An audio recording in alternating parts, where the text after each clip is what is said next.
I witnessed, recorded, and produced these videotapes of the Washington, D.C. hearing. Their authenticity is above question. This is a hearing about the government licensing the electrocution of people to cause grand mal seizures. This is produced as part of the ongoing work on the website, thewaythetruthandthelife.net. Think of the millions of dollars, taxpayers' money, spent to pay psychiatrists and their supporters and for the worldwide travel in putting this conference together, while the victims and opponents had to pay their own way.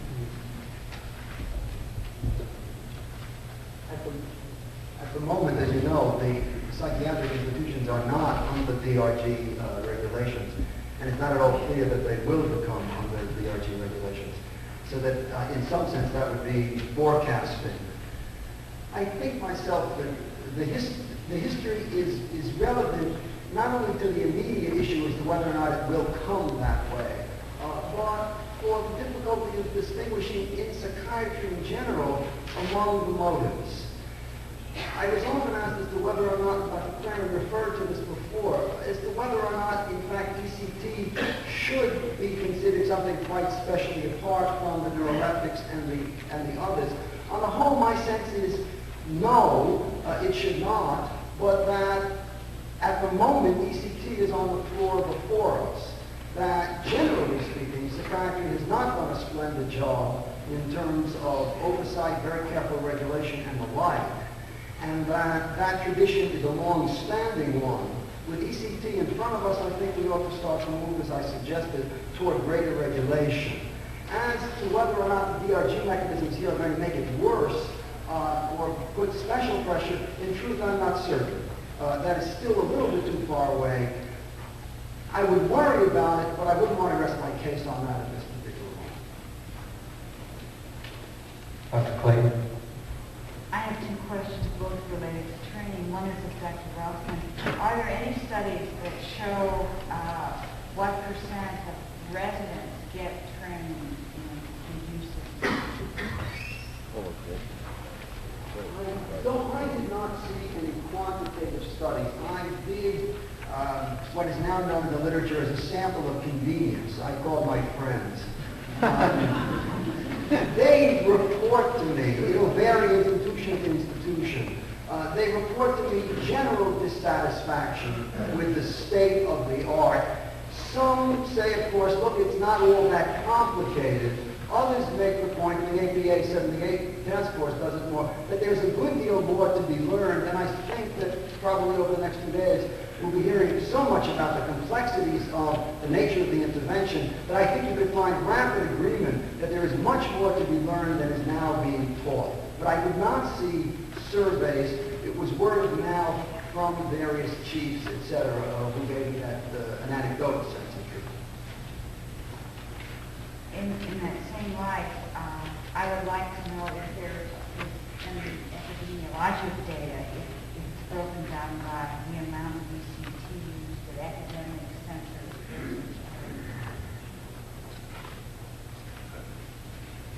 That's not an argument. Dr. Townsend is not in their data. You guys got anyone particularly, Dr. Clayton? That's it, yes. Are there any other questions for the panel? Dr. Nelson? I also wanted to ask Dr. Roth a question. Do you feel that the concept of using ECT for management as opposed to helping the patient is an absolute wrong? We're using ECT as actual management for control. But the patient might be acceptable. The audience hear that question? No. No. Just repeat it into the microphone a little louder, please, Dr. Janowski. Is my mic? Yeah. The question would be, if you see should the use of ECT as a ward management technique as opposed to a quote treatment technique be absolutely a contraindication, or in these situations where indeed that would be useful in the overall sociology of treating patients on this point?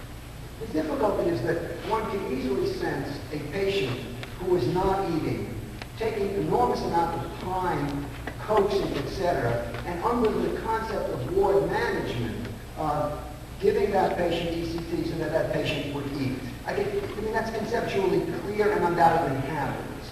At the same point, you run up against a different sort of image. The patient is noisy, obstreperous, difficult to handle. And then the use of ECT crosses from management for the patient's interest as well as for the staff to management for the staff's interest. It's that crossover which makes this, I think, so very complicated and so very delicate. I mean, we have double agent problems all the time.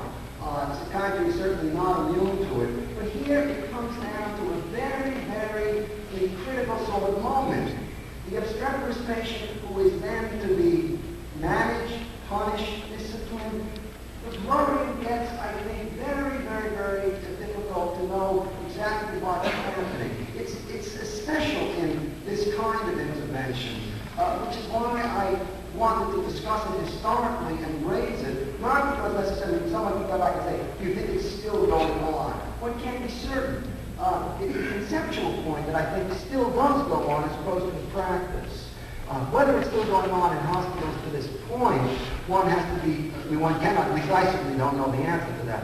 One would want a Pickard-Ellen type study done. They would have difficulty, I think, quantifying how that ought to be, how that ought to be handled. The data is quite clear that the state hospitals have had a decrease. They are overcompensating, obviously, for the reactions, maybe too much so. But it was the conceptual point that was most important to me. I think that unless the panel had a question, that the clarification, the audience is beginning to get needful. Dr. Lippitt, do you want to make this last one perhaps? I have a clarification. Is the microphone working? Get closer to it, thank you. A point of clarification for Dr. Rothman. I think I heard you suggest that ECT might be underutilized in today's context because of all the negative impressions. I wonder if you have any survey of convenience or any personal experience to suggest that perhaps it indeed is being underutilized. That is very, very clearly outside the domain of what I addressed and outside of my credentials. I was not intending to answer that. It strikes me as absolutely possible that given the various failures that have occurred, the burden has been paid by state hospital patients who might, in your estimation, find it appropriate. It is conceivable that it is being underused. That I cannot pass on. What I was trying to suggest is that the price paid for under-regulation of ECT is such that I think movement has to take place on that front. It is possible that careful use of it would lead to a greater use. It is possible that greater regulation would lead to a decreased use. I was not passing on that at all, but rather on the state of the art, where we are in so many ways, I think, so ignorant of what's going on.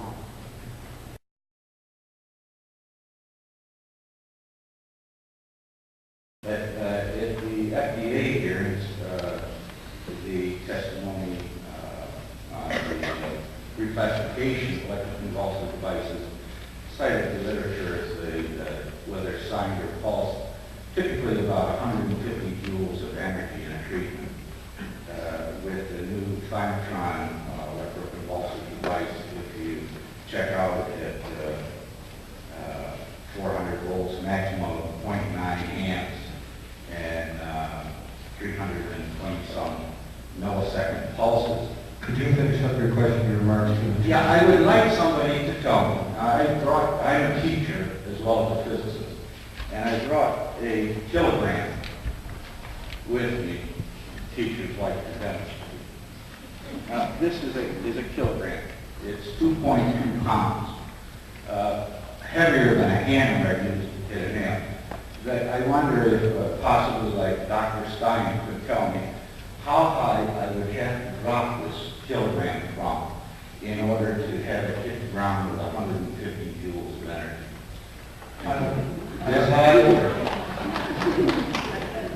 I don't know if that question is in the purview of the panel, but that should be the point. Well, just a minute. I'd like to go on to the next person. I would, this is only 10 joules of energy. You're talking about dropping it from higher than a 5-story building. That's physics. Supposedly in pre-med backgrounds. Thank you. I never got All right, out with your gun. Out with your gun.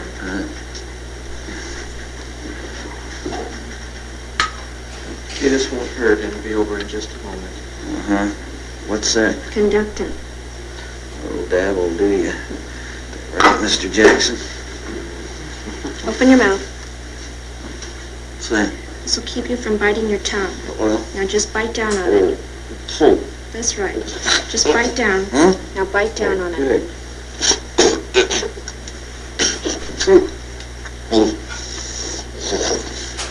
Are you ready? Here we go.